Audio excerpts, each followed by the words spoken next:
Next step with recovering a SLA battery is we're going to have to cut this thing open. So I have this kind of razor that I'm just going to go around the edge and really try to get in to this edge to the point where I can pry this top off.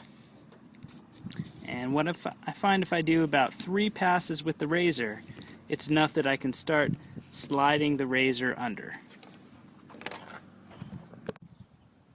So I went ahead and just placed the razor right in here, straight up and down, and just started to pry it right up. See how I just do that tilt, and you can see it starts to lift. We're really starting to see some lift here. Then I go around and just keep doing that. And once I feel like I got a side pretty well up, we can switch over to a screwdriver. Kind of use that combination now to really lift it up. We want to be gentle. We don't want to crack the top. So just gently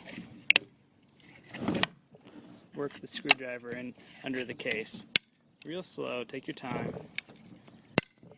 I have cracked these before. It's embarrassing.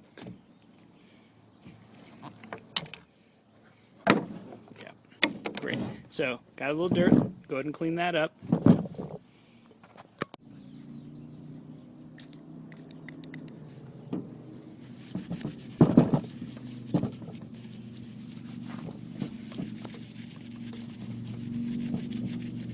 Now, I have not tried to charge this battery in the last 5 years, so it's okay for me to open these caps. But if I had been messing with this battery and trying to charge it before I refilled it, these caps would be very dangerous. They could actually spit out any liquid that was in there when it's being opened. There'd be a lot of pressure, potentially, if this had just been charging. So these caps come right off. You can wear gloves if you want. I find they're really difficult to manage with gloves on.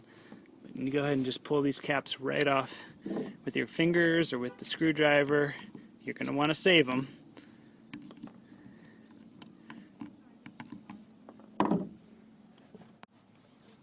Okay, you can see we got all the caps off, and it's time to start refilling these cells with water.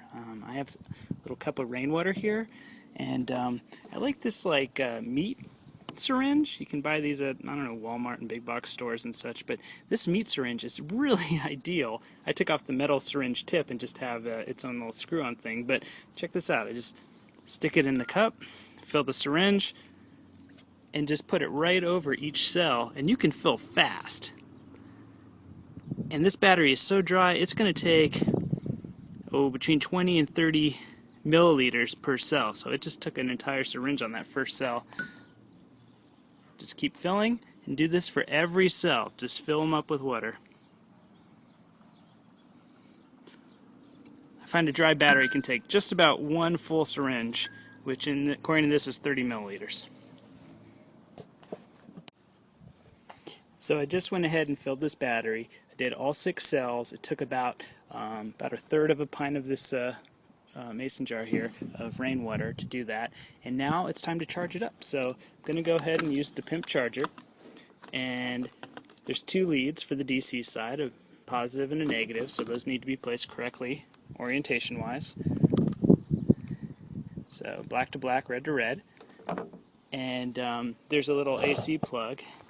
In my case, in the US, it's 110 volt, but international 220 is fine. You just need the prong adapters for your plug shape.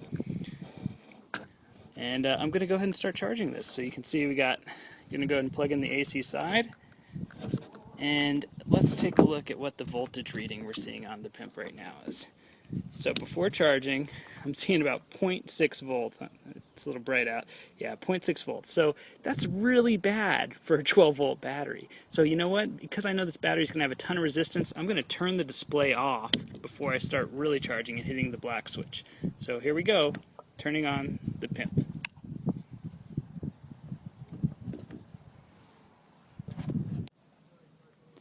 So I've been letting the pimp battery charger work on this battery for about 1 minute, and the whole time I left the voltage display on, but I'm going to go ahead and turn it on now, and I'm sorry, I had it off the whole time, and we're just going to see what the voltage is reading. So it's up in the 55, I would say 45 to 60 range. It's jumping all over the place as it's pulsing and recovering here.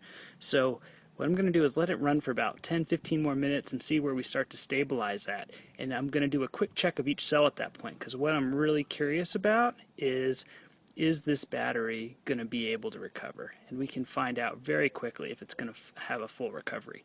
So I'm going to go ahead and turn off the display, let it keep charging 10-15 minutes, and I'll come back. So you can see we're down to the 20 to 30 volt right now range for this battery recovery, which is pretty good. The resistance is still very high after even 15 minutes of letting it sit, so I'm going to have to let it keep charging. But what we can do is we can turn off the charger, see what it drops to. It's sitting at about 11.8 volt right now, 11.7. It'll keep dropping a little bit.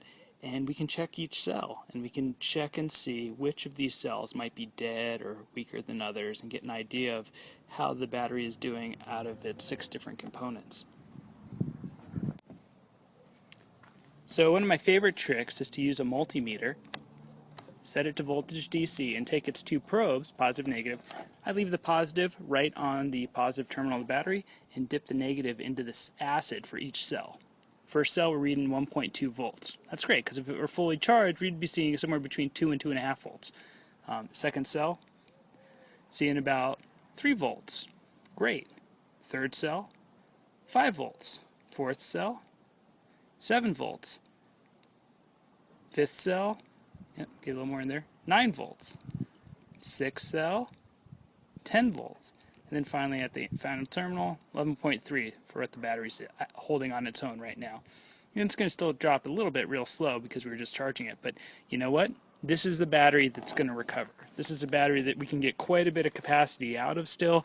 Every cell is good. Now, if I had been trying to charge this battery without... if I had been trying to charge this battery and hadn't added water, I would have blown a connection to one of the cells, and we would not have 6 working cells as we do here. We would only have like 5 working cells, and that's why adding water is just one reason it's so critical to add water, so you don't blow out the cells. So this is a great battery. We just need to keep charging it. It's going to come back and have a long life.